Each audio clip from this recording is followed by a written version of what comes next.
समय आ गया है उस लड़ाई को फिर से स्टार्ट करने का जो हजारों सालों से शिनिगामी क्विंसी के बीच चलती आ रही है, जिसकी ब्रूटलिटी एक अलग ही लेवल पे है। योई presents Bleach 1000 year blood war cour 3 the conflict episode 1। Episode के स्टार्ट में हम थोड़ा सा रिकैप देखते हैं जहां इचिबे याहवा को मार देता है और सेंजुमारू भी अपने बंकाई से इशिदा और बाकी 5 क्विंसीज को मार देती है। याहवा नीचे गिरता हुआ सोचता है कि मैंने नहीं सोचा था कि मैं अपनी बंद आंखों से इतना सब कुछ देख लूंगा, एंड अगले सेकंड उसकी आंख डबल हो जाती है एंड वो इचिबे को स्टैब कर देता है। एंड जो इचिबे ने उसे नाम दिया था ब्लैक एंड, वो भी अपने आप गायब होने लग जाता है। हास्वाल्ट बताता है कि जो कन्फाइंड क्विंसी किंग थे उनकी पल्स 900 साल बाद आती है, 90 साल बाद उनका दिमाग आता है और 9 साल बाद उनकी पावर्स। और अगर उन्होंने अपनी आंख अपनी पावर मिलने से पहले खोल ली होती तो उनकी पावर्स आउट ऑफ कंट्रोल चली जाती। इसका मतलब ये है कि अभी तक याहवा अपनी फुल पोटेंशियल पर लड़ ही नहीं रहा था। इचिबे याहवा पर अटैक करता होता है तो हास्वाल्ट ये भी बताता है कि अब क्विंसी किंग की आंख सब कुछ दे सकती है। जो भी पावर्स उन्होंने अपनी आंखों से देखी है वो उन्हें कभी नहीं मार सकती, और इनकी इस पावर का नाम है द ऑलमाइटी।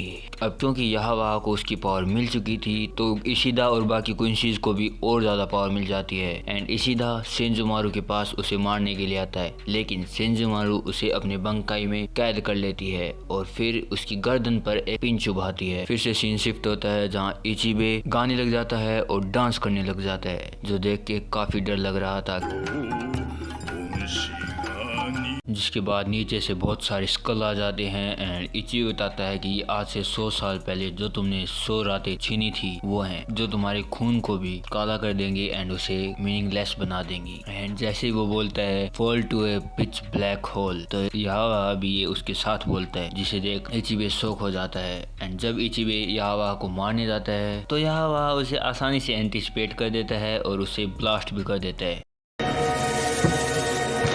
सीन शिफ्ट होता है जहां सेंजुमारू और इशिदा की पोजीशन चेंज हो जाती है और इशिदा अपने स्टैंड रीटर से सेंजुमारू को मार देती है। बाकी क्विंसीज भी इशिदा के पास आ जाते हैं और जैसा याहवा ने अपनी आंखों से देखा था वैसा ही हुआ। उसने इचिबे को सील से 3 कदम पहले ही मार दिया था और अब वो सोल किंग को मारने के लिए जा रहा है। और जैसे जैसे वो अब चलता जा रहा था तो सेम जगह का रेसी उड़ के उसके सामने सीढ़ियां बन रहा था। ऐसा लग रहा था कि याहवा अब एक गॉड बन चुका है।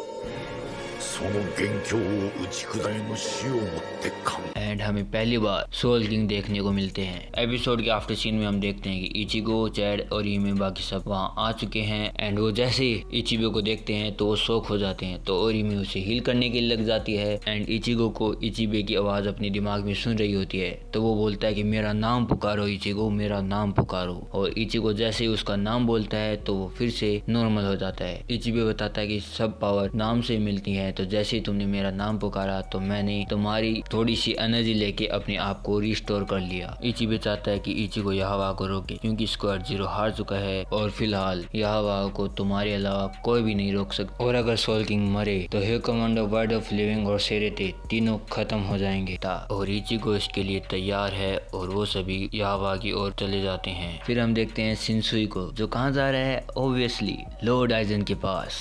एंड हमें पहले ही एपिसोड में लॉर्ड आइजन देखने को मिलते हैं। फिर हम याहवा को देखते हैं जो सोल किंग को मार देता है। एंड इसी के साथ एपिसोड खत्म होता है। तो आज के इस वीडियो में इतना ही, मिलते हैं नेक्स्ट वीडियो में, तब तक के लिए सायोनारा।